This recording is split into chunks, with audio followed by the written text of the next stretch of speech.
امی کہا جاتا ہے، لیکن حافظہ ان کا یاد کرنے کا طریقہ، ان کی یادداشت بہت مضبوط تھی۔ اللہ تعالیٰ نے قرآن کریم کی کوئی آیت نازل کی، وہ پیارے نبی علیہ السلام کو یاد کرائی گئی، نبی صلی اللہ علیہ وسلم نے وہ صحابہ کرام کے سامنے پڑھی، ایک ہی مرتبہ میں وہ آیتیں صحابہ کرام کو یاد ہو گئی، حافظہ بہت مضبوط تھا۔ انہوں نے جو جانور پالے ہوئے تھے ان جانوروں کی پوری نسل ہو جاتے تھے۔ اللہ تعالیٰ نے دیکھے قرآن کریم کی حفاظت کیسے کی ہے۔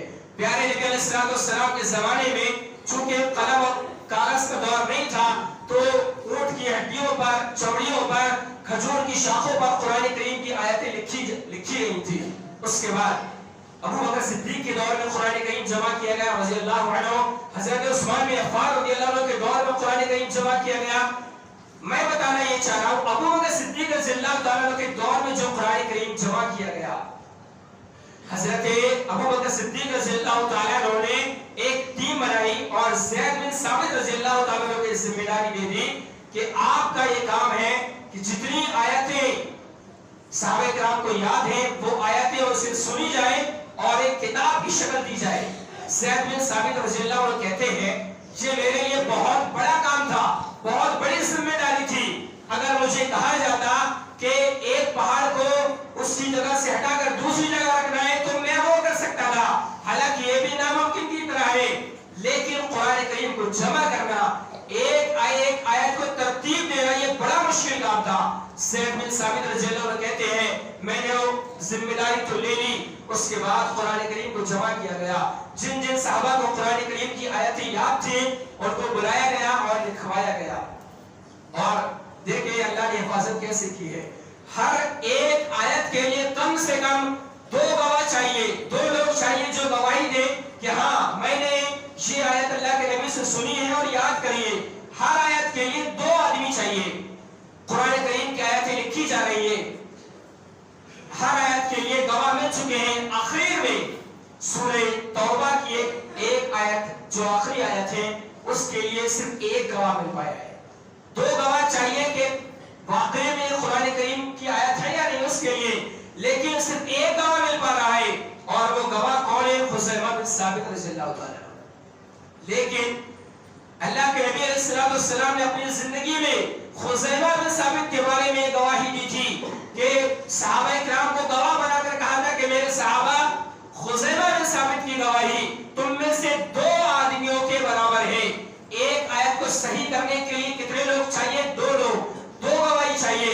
خزیمہ بن ثابت کی گواہی 1 آدمی ہے لیکن گواہی 2 لوگوں کے برابر ہے۔ یہ گواہی کب دی تھی؟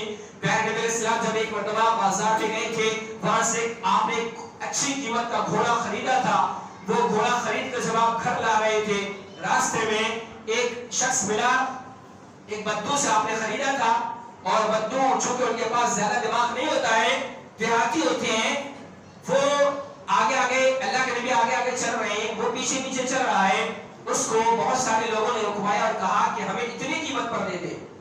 اللہ کے نبی علیہ السلام سے سودا ہو چکا ہے، صرف پیسے دینا باقی ہے۔ اللہ کے نبی نے کہا کہ گھر چلیں، وہاں پر میں آپ کو رقم ادا کر لوں گا۔